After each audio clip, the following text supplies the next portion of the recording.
On this episode of the Clip Service Podcast. The Clippers finish out 2024 with some unfortunate losses, some blowout losses, but we incorporated some wins in there too. A win to the Pelicans and a win against the Atlanta Hawks in which Kawhi Leonard made his Intuit Dome and season debut. Kawhi Leonard's back, guys, and so is Terance Mann. Terance looked great in this one, and I think for the first time this entire season, the Clippers had a healthy squad. So that is a perfect way to start out the new year, to usher in 2025 with a completely healthy squad, and the Clippers looked great. It looked like a seamless fit to have Kawhi Leonard back, although he only played, I think, like 19 minutes. The Clippers looked awesome. I'm going to talk about that coming up. But yeah, as I said, kind of a mixed bag. Between the last 4 or 5 games. Some stuff that we got to improve on, some stuff that we did well and that we've been doing well all season long. So I'm going to break that all down for you, as always. So without further ado, let's make it happen.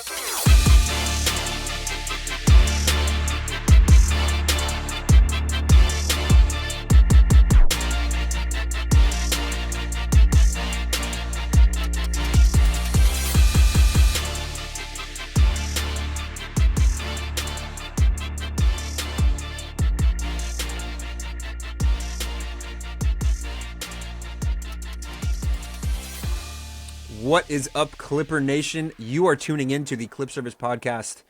I'm your host, Nick. My co-host, Rolla, is unavailable at the moment. Doing Rolla things, so it's just me today. Thank you so much for tuning in. You can find us on Twitter, Instagram. You can find us on Twitter and Instagram at Clip Service Pod. Get at us on YouTube, and you can stream us on Spotify, Amazon Music, Apple Podcasts, and Deezer. Anything you'd like, you can find us wherever you choose. Thank you guys so much for tuning in. I'm going to break down a few games that finished out 2024 and a couple games that started out 2025. The first of which is going to be a very nail-biter, gritty win against the Pelicans, as it always seems to be. It doesn't really matter what iteration of the New Orleans Pelicans the Clippers face. They always come to play, and someone always ends up playing better than they usually do. In this situation, it was C.J. McCollum. In years past, it was Jonas Valanciunas or Herb Jones or Trey Murphy. Over the course of the last 4 or 5 years, it doesn't matter. It really doesn't matter who's on the floor for the Pelicans. And this year, they were very shorthanded.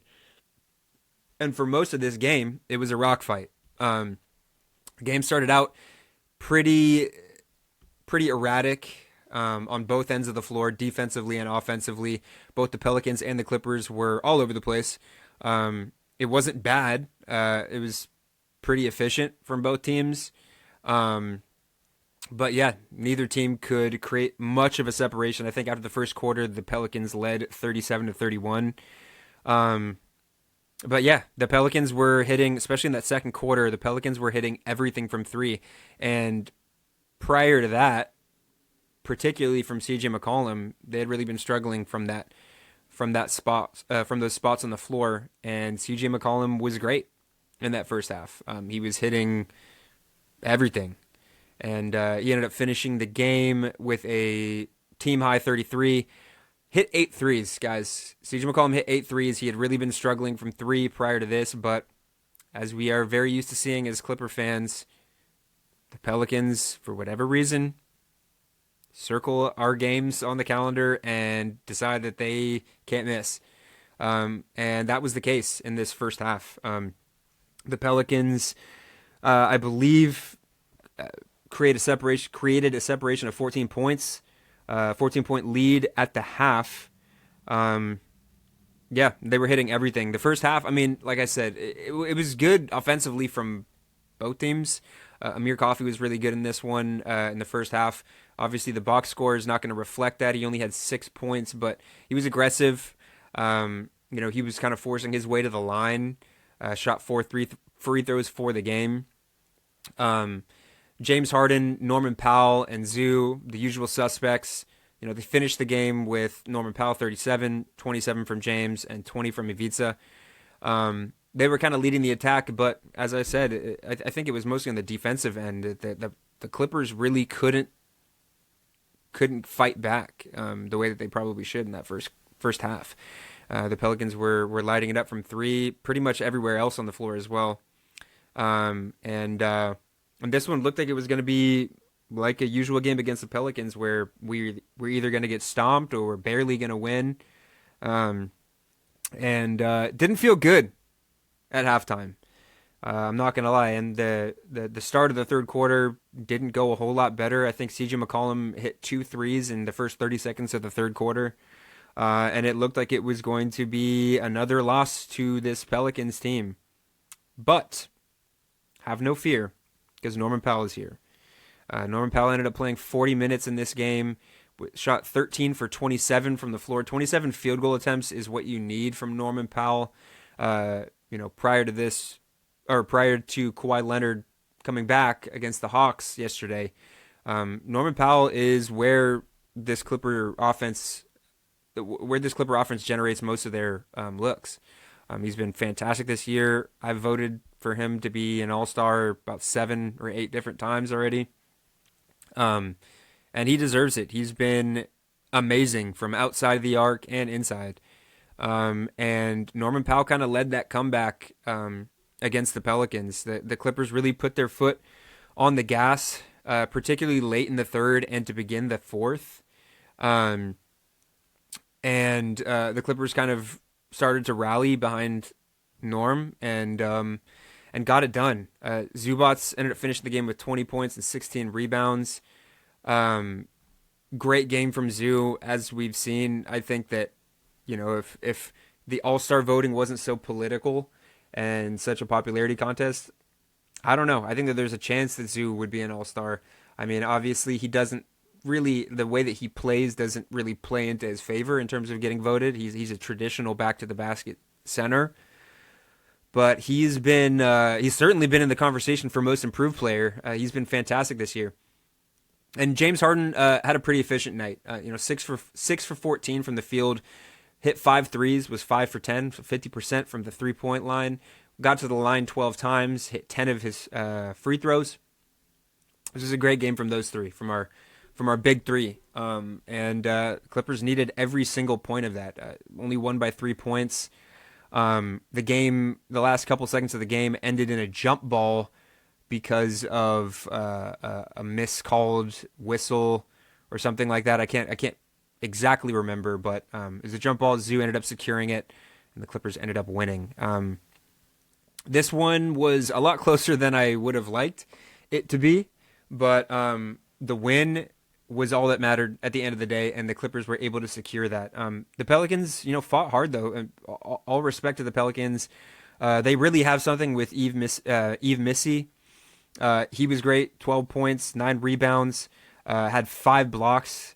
Herb Jones, who's kind of always been a Clipper killer, chalked up 18 points, 13 from DeJounte, so a little bit more of a quiet night from him. Trey Murphy, 18 as well. Both Trey Murphy and Herb Jones really have been the thorn in the Clippers' side for many years, and they made this thing very, very interesting for the Clippers. Almost pulled out the win, as reflected by that box score. But I digress. The Clippers were able to secure the win, as I said, 116 to 113. If you look at the team stats, as I touched on earlier, the Pelicans really lit it up from 3, kind of made up some ground in terms of those percentages. They had been struggling, like I said, from that part of the floor for a little while, but they shot 48 to the Clippers 35. Same amount of attempts for both teams.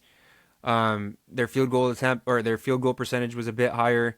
The Clippers did out-rebound the Pelicans, which ended up being a huge factor down the stretch. There were a lot of big plays where Zoo would secure a defensive rebound because the Pelicans were getting some second chance points off of those offensive rebounds, but Zoo was able to to kind of ward them off of those second chance points down the stretch when it really mattered, and that was great. But yeah, this was an awesome win. I thought that based on the competition, the Clippers were going to kind of finish the new year out strong, and unfortunately that didn't happen. The following game was against the San Antonio Spurs in San Antonio. Victor Wembanyama has been playing at an MVP level stretch the last month or so. He's been really, really good, and this night was no exception. He had 27 points, 9 rebounds, 5 assists, and 3 blocks in only 26 minutes. He was great. I didn't get to watch most of this game. I came home, about 3/4 of the way into the game, and I saw the score, and I watched a couple minutes and just turned it right off. This was a rough game for the Clippers just based on the box score. James Harden had 17, but unfortunately had 5 turnovers. Norman Powell, a little bit more of a quiet night than we're used to seeing from him, 15 points. Amir Coffey was good off the bench with 14, but just from the final box score, 122 to 86, Clipper defense just wasn't there in this one. 27 from Victor, 17 from Keldon Johnson. Harrison Barnes chipped in with 11 points. This one was tough. As I said, Victor's been playing incredibly the last month or so. I mean, pretty much all season, but specifically the last month or so. He's been awesome. I mean, he just had a back-to-back. The Spurs just had a back-to-back game, and Wemby completely took over the final minutes against the Denver Nuggets and Jokic, and had a monster game in that one that ended up losing the second game against the Nuggets, but just all-time classics, both of those games against the Nuggets, and he's really showing that he's ready to take the next step in only his second year. So that was no exception in this one. This was kind of one that, this one and the following game were both games that, although you would like, if you're a Clipper fan, you would like to see the team win out to finish the year. These are two that you kind of just have to scrap, because this Clipper team is not going to be the team that you expect to get blown out by 40 points to the San Antonio Spurs. And there are nights when the Clippers just don't have it. And those are the nights, Roland and I talk about it all the time, where those are the nights where the Clippers really have to lean hard on their defense. And that obviously didn't happen in this one. Allowing this Spurs team to drop 122 points is kind of inexcusable. And unfortunately, those games happen. I'm not going to talk much more about the Spurs game, mostly because I didn't watch most of it. But I did watch all of this Thunder game that followed. It was the second night of a back-to-back, I believe. No, you know what? There was a game off in between. This was the first game of the new year for the Clippers, Thursday, January 2nd.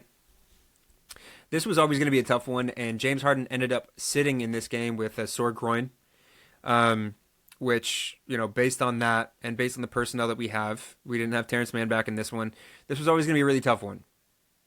And so going into this game, I kind of figured that, not having James and not having Terance, this was going to be a loss. But the Clippers ended up starting out the game with, I would say, arguably the most poised, the most mature first quarter that I've seen from the Clippers all season long, at least against an opponent of the caliber of Oklahoma City. They're a great team. They're the number one defensive team, fantastic offensive team. They're young, athletic. They give you no breathing room on offense. They generate a ton of steals, live ball turnovers, and they use those to get out in transition. They'll make you pay every single time they turn the ball over, or they get you to turn the ball over. But, as I said, all of the Clippers role players to start this game were fantastic, like truly fantastic. The most notably, in my opinion, was Kevin Porter Jr. This was the best first quarter, I think, of Kevin Porter Jr.'s Clipper tenure. He was aggressive. I think it was the first or the second quarter, but he got a dunk on Victor Wembanyama, or excuse me, he got a dunk on Isaiah Hartenstein, and he was just taking it to. Sorry, my headphones ended up cutting out. Apologize, guys. I'm having some technical difficulties, but I think we're back.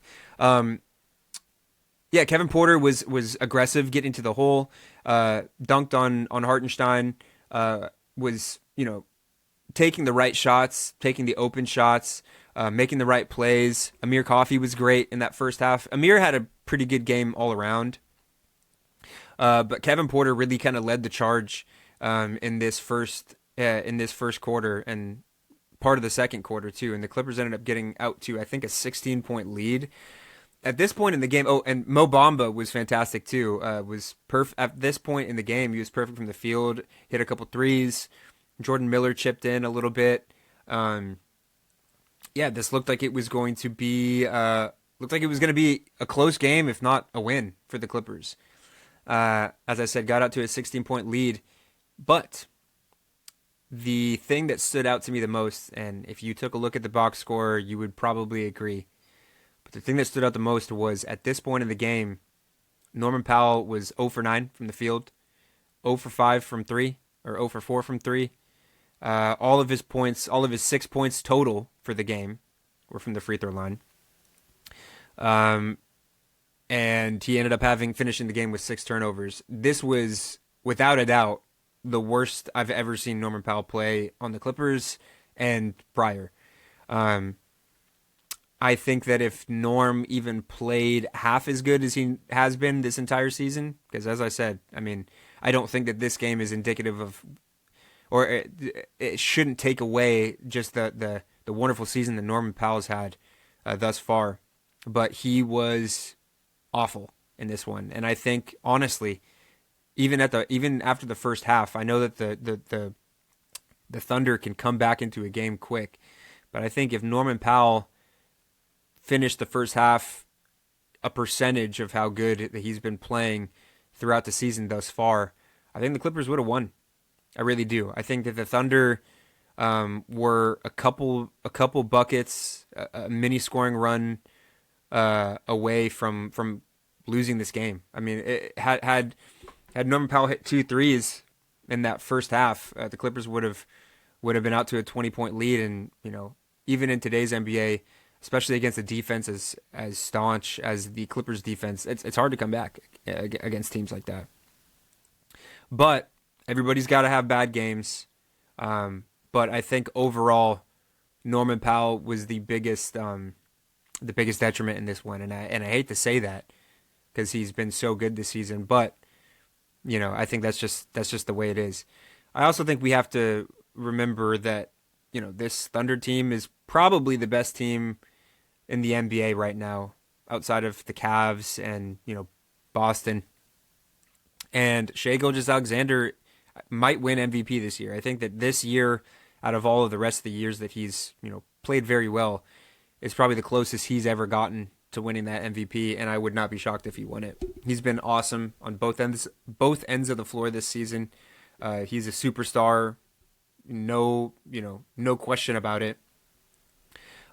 So you kind of have to remember that when you look at this, the overall, what coalesced in this game. But I truly think that, had Norm, played better and we maybe locked down on defense more down the stretch as a team, I think that the Clippers would have won this one. But unfortunately, that did not happen.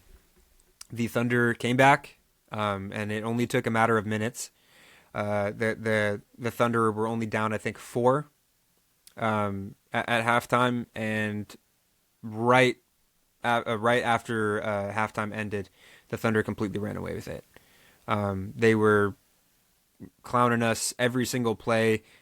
Ty pulled the starters out pretty early in the fourth, I think, and even their bench unit, third string garbage time battle, was horrible. And the Thunder ended up winning 116-98.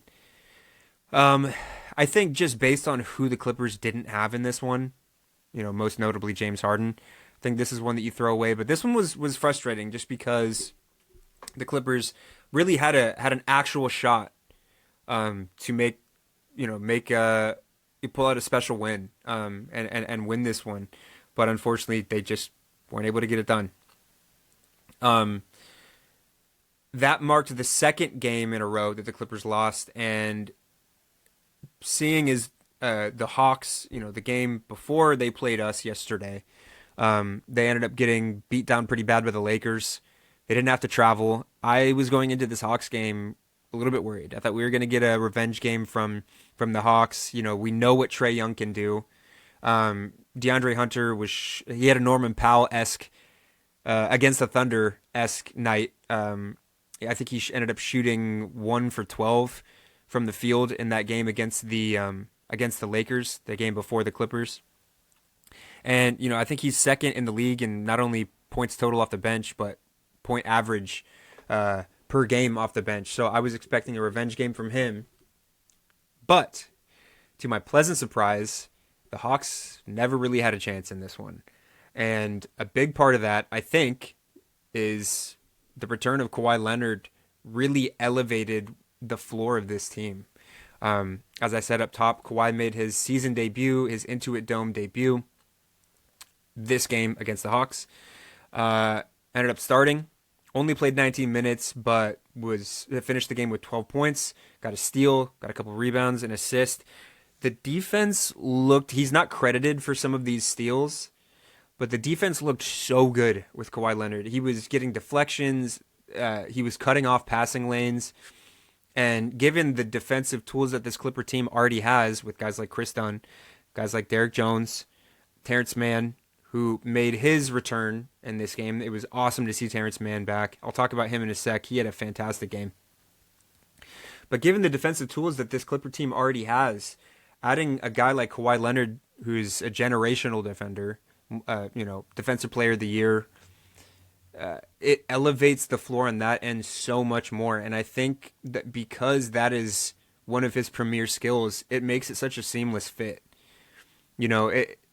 Many times a star will come back to a team that's doing well. A star will come back after an extended absence, and it really takes a while for that player and the team to kind of figure out how to incorporate that player back into the flow of the team and the rotation.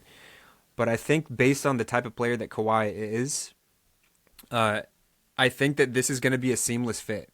Obviously, it's going to take some time for him to shake off the rust, particularly offensively. He didn't score, I don't think, any buckets at the or he maybe scored 1 or 2 buckets at the rim. All of his, or if not most of his offense was from the 3-point line, which is actually awesome to see. He was, let me take a look at the box score, but I believe he hit 3 for 5 from 3, which was great. Only 1 for 3 from the free throw line. But that aspect of his game is going to take a couple a couple games, maybe a few weeks to get back in the swing of things. But defensively, I think this team has a chance to be really, really special. I mean, they have been all season already, but I think even more so with Kawhi Leonard back, and that was very apparent in this game. The starting lineup ended up being James, Chris Dunn, Norman Powell, Ivica Zubac, and Kawhi. Ty Lue said pregame that Derek Jones and Chris Dunn are kind of going to be interchangeable throughout the season. If they have a bigger wing that they need to stop, or someone, if they need more length in that starting lineup, I think that they'll go with Derek Jones. In this game, the head of the snake is Trae Young. He's a smaller guard, so that is Chris Dunn's calling card. And Chris Dunn, again, as we've said before, his impact doesn't really show up on the box score. He only had 2 points, but Chris Dunn's activity was great in this one. Norman Powell ended up finishing the game with 20, had a big-time bounce-back game, was really hitting it from 3, was getting a lot more open shots than he was against the Oklahoma City Thunder. I mean, he was getting doubled against the Thunder. With Kawhi back, he wasn't getting any doubles at all, really. James was quiet in this one from... offensively, but he did have 15 assists. Only finished with 10 points, but 15 assists is great. Zoo was great in this one. 18 points, 18 rebounds, 4 of which were offensive rebounds. Zoo continues his dominant play. And our bench looked really, really good in this one. I think that having Terance Mann back helps this bench so much just because of what he can do. He's such a connector, both on offense and on defense. Ended up finishing the game with 12 points. Already looked way more confident than he did for most of the year before breaking his finger. Ended up finishing the game 5 for 5 from the field, 2 for 2 from three, and there were no hesitation threes either. He was just kind of pulling up, letting the offense come. He had a perfect game. He really did. No turnovers. One turnover, only one. Had a steal, 2 assists, 3 rebounds, 5 for 5 from the field, 2 for 2 from three, 12 points. He was great. Derek Jones looked great on the bench, 12 points. Had a couple of monster lobs. One that I was really surprised that he was able to catch off an assist from Harden. Amir looked really good in this one. He hit 3 threes, 3 out of 8. And Kevin Porter looked really, really good in this one, too. It was a plus 16, 15 points, 7 assists, 2 steals. Had a windmill dunk at the end after the game was already kind of decided. But I think there was about 8 players total that finished a double-digit scoring in this one. And that bodes well for the team as a whole. Obviously, having Kawhi Leonard back is great. But I think that the fact that everybody was able to chip in and make themselves valuable from the floor just showed that I think that there's going to be a lot less to worry about in terms of integrating Kawhi into the offense and the defense than maybe some people think. And the Clippers ran away with this one. Ended up finishing the game with 131 points. Granted, the Atlanta Hawks aren't a great defensive team, but, I mean, considering everything, this was a great game to be able to drop 131 on and to hold the Hawks to 105 as well. I mean, the Hawks can get it going. The Hawks have a very similar record to the Clippers. They haven't played as many games, but the Hawks can fill it up on offense, and the Clippers really prevented that from happening all game, which was awesome. So the Clippers ended up taking that win, and given the fact that Kawhi is back, a lot to really be happy about as a Clipper fan. In this one, I would imagine that he continues to be on a minutes restriction for the foreseeable future, which I am completely okay with. I would imagine that he sits a lot of back-to-backs, or at least a few back-to-backs for the next month and a half, 2 months. But the most important thing is he's back. He was moving well. He didn't really have... I mean, you could see when he came back a little bit earlier than expected against the Dallas Mavericks in that first round series last season in the playoffs. You could see it. He wasn't moving right at all. He dunked the ball during one of the plays during that game and just hung there on the rim. He looked completely uncomfortable. His knee was really bothering him, and we didn't see any of that in this game. He looks good, and the most important thing is he escaped the game without getting more hurt, as far as we know, and we can just hope that that continues to be the case moving forward. So the Clippers, after this game, move to 20-15, second in the Pacific Division. As it stands right now, the Clippers currently sit 7th in the West, tied with the Dallas Mavericks. Actually, tied with Dallas Mavericks for 6th in the West. The Lakers play tonight. I don't know if they're going to win this one against the Houston Rockets, so we shall see. Might be a 3-way tie for 5th, which, given the fact that Kawhi Leonard has only played 1 game thus far this season, is really, really incredible.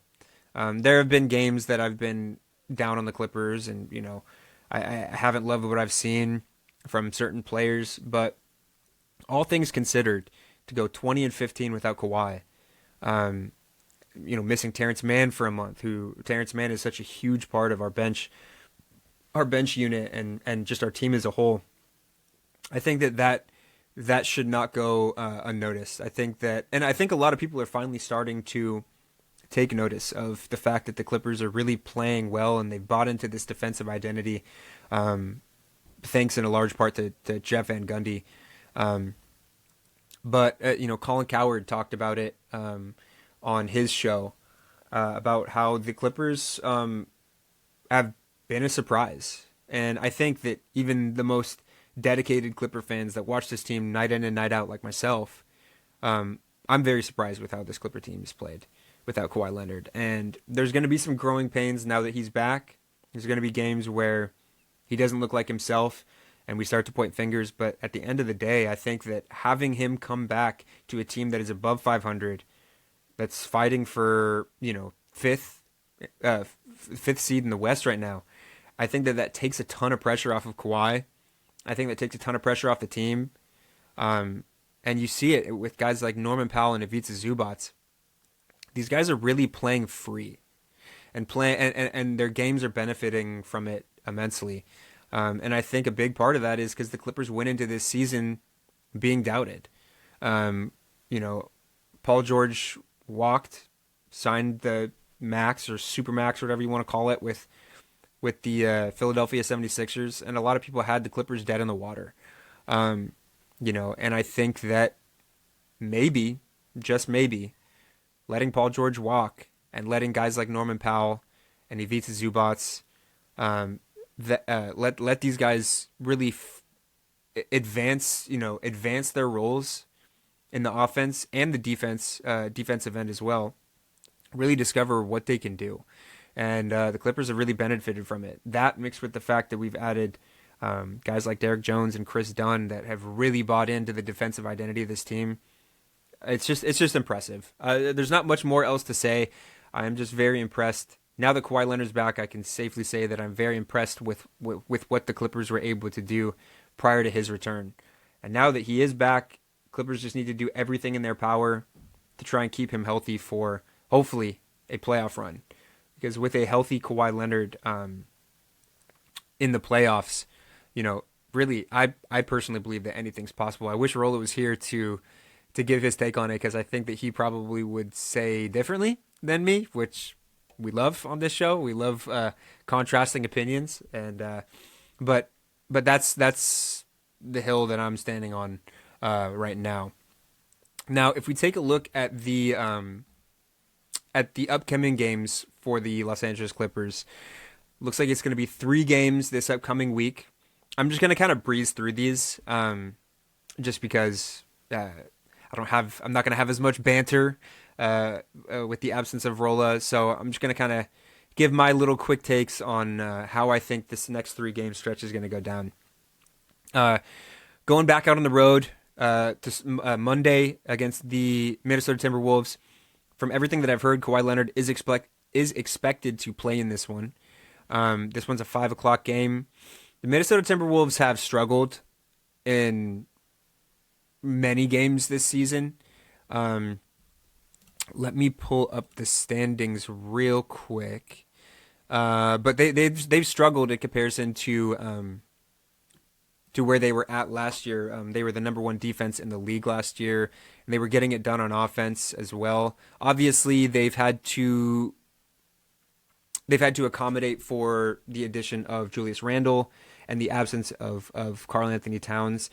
Very different players. Karl Anthony Towns is more comfortable, or at least when he was with the Minnesota Timberwolves, more comfortable playing off ball as more of a catch and shoot guy, taking what the offense gives him or what the defense gives him, whereas Julius Randle is very much a more ball dominant guy. I'm not a huge fan of Julius. I think Julius Randle is an amazing player, very talented player. I'm not a huge fan of his attitude and the way that he conducts himself on the court. I think that he plays a little selfish. I think that his body language is pretty horrible at times, especially if he's not getting the ball enough. So the Timberwolves are having to account for that. Anthony Edwards I'm not going to say that he's regressed completely as a player, but if we're talking about this year compared to last, he's regressed a little bit. I think he'll probably figure it out, but they've struggled a bit. They've lost some seriously lower caliber teams this season, as every team has, but I think this is one where the Clippers could really take advantage of a Minnesota Timberwolves team before they figure it out again, because we've seen what this Timberwolves team looks like when they're gelling, when they bought into their identity, when they're playing at their ceiling. And right now they aren't. They currently stand at 10th in the West, just out or just inside of the play-in contention. So I think that this is one where the Clippers should really take advantage of the fact that this is a team that normally gives them a ton of trouble, but this version, that as it stands right now, this version of that team is nowhere to be found. So I think that this is one where Zoo is going to have to be really big. The Timberwolves with guys like Naz Reid and Julius Randle and Rudy Gobert, Timberwolves love to crash the glass. They love to get really physical down low. They shoot a lot of threes, but they really get physical down low and they scrap for those offensive boards. Anthony Edwards obviously can jump out of the building, so he's one to go chase after his own shots at times.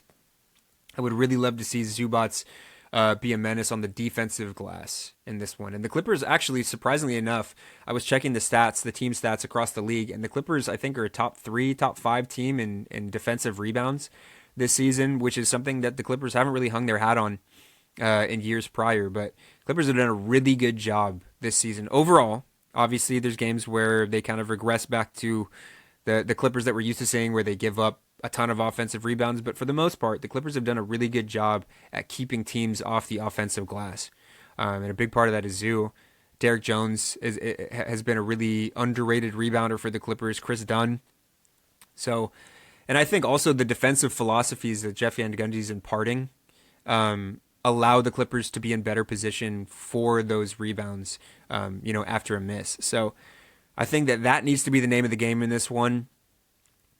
Just dominating the defensive glass, making sure that if the Minnesota Timberwolves miss a shot, they're not getting that ball back because they will make you pay every time.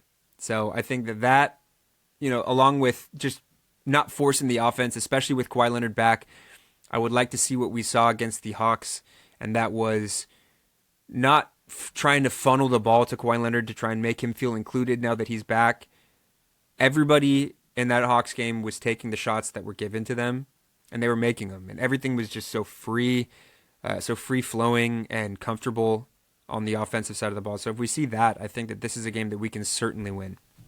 The following game is going to be against the Denver Nuggets. We've done a really good job, the Clippers have, against the Denver Nuggets this season. And, partially in last season as well. I think that Zubats plays his best games against Nikola Jokic for whatever reason. I don't know if it's the Eastern European competition, rivalry, whatever, respect. But Ivica Zubats seems to have his biggest games against Jokic. And so I would hope that this one is no exception. This one will be on Wednesday in Denver. Unfortunately, Denver, as I've said many times before, is a tough building to play in because of the altitude, because of the fan involvement. Denver plays really well at home, or at least I believe that they do. So I think the biggest thing in this one, obviously, with Kawhi Leonard back, we have a little bit more room to, our offensive ceiling is higher. But I think the name of the game in this one is to take care of the ball, because I believe, last time I checked, which was very recently, the Denver Nuggets lead the league in fast break points. And a huge part of that recipe for success is they generate steals. And, generate steals or, off a missed shot, Nikola Jokic is so good at securing that rebound, that defensive rebound, and then just outletting. They like to leak out when they know that Nikola Jokic is going to get that rebound. So I think that taking care of the ball and making sure that the transition defense is sound. Make sure that, when you get back on defense, nobody's leaking out. I think that needs to be, aside from, a monstrous game from Nikola Jokic, which is damn near impossible to overcome anyway.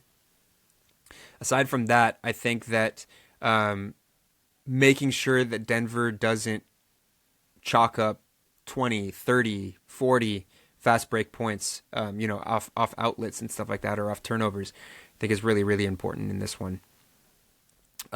This one's going to be a little bit tougher, I think, than the Minnesota Timberwolves game. Obviously, aside from looking at the standings where the Denver Nuggets currently sit at 4th, I think that they're just a better team. If we're talking about last year, I think both teams were very similarly matched. But I think that as of right now, the Denver Nuggets are a better team than the Minnesota Timberwolves. So I think this will be a tougher game. I really hope that the Clippers come prepared in this one. Obviously I want to take the win, but I think that the importance of this game from a standing standpoint is really important as well. As it stands, the Clippers they only sit a half game behind the Denver Nuggets. So, taking this win, especially after what I would hope would be a win against the Minnesota Timberwolves, could really do wonders for the Clippers' position in the standings. So I would love to see that, amongst other reasons, but that reason in particular, because games like that matter, when towards the end of the season when you're trying to secure a specific seed, a playoff seed. And the last game of that stretch before next episode is against the Charlotte Hornets. The Charlotte Hornets have been surprising, I think. I think it's safe to say that they've been surprisingly good, compared to what we've normally seen from them this season. Obviously they only have 7 wins, which I actually didn't know they had that few. They've been dealing with guys in and out of the lineup. Obviously Mark Williams, LaMelo Ball has missed plenty of games. Brandon Miller missed the last, I think, 5 games. So they've dealt with stuff that was out of their control. But I think as a whole, they're getting a lot more efficient play from their young stars like Brandon Miller, like LaMelo Ball, like Miles Bridges. So I don't think that this is going to be... I think that the Clippers should take this win, but I don't think this is going to be a particularly easy game, just because of the youth from the Hornets, the firepower that we see from LaMelo Ball when he's feeling it. There's really not a shot that he, A, doesn't like to take, and B, doesn't hit. So I think that it's really important that the Clippers handle business in this one, especially if the Clippers end up taking a loss against the Denver Nuggets. This would be a great opportunity for a bounce-back game. Or, conversely, if the Clippers take a win against the Denver Nuggets, this would be a great way to continue the momentum and not have such a roller coaster of a win-loss record the last couple games. So, there's not really much else that needs to be said about that Charlotte Hornets game. If Rolla was here, he would agree with me. I'm sure that this is it's potential to be a trap game, but this is one that the Clippers need to win and should win. So, I'm not going to, as Rolla and I have said throughout this season, not going to I can't even talk. Not going to give a prediction on this game. Don't want to jinx it, but I really like the Clippers' chances. Kawhi Leonard coming back aside, I really like the Clippers' chances against these 3 teams. I think that there's enough competition there to say that this is a good litmus test to see where the Clippers are at. But I think that it's an easy enough schedule, or not easy, but I don't think it's as crazy of a stretch of games as we've seen in the past in terms of Clipper opponents. So I'm really excited to see what the Clippers' record looks like after these next 3 games. I'm curious also to see which of these games Kawhi Leonard is going to play in. I would love to see him play in all of them, minutes restriction or not. But I'm curious to see how the Clippers kind of manage his minutes and manage his game, his game time and his load offensively and defensively in these next 3 games. So we're going to have a lot to talk about next episode, but I think as far as this episode goes, guys, I think that is going to be it. Kept it a little bit short, but as I said, Rolla is not here, so there's really only so much I could talk about without sounding like I'm talking to myself for an hour. But thank you guys so much for tuning in. We should be back with the usual suspects. I think Rolla will be back for next episode, and we will get back to you with the recap on those 3 games. Thank you so much for tuning in. You can find us, as I said up top, on Spotify, Amazon Music, Apple Podcasts, Deezer. Check us out on YouTube. Comment, like, subscribe. We should have another sweepstakes coming up.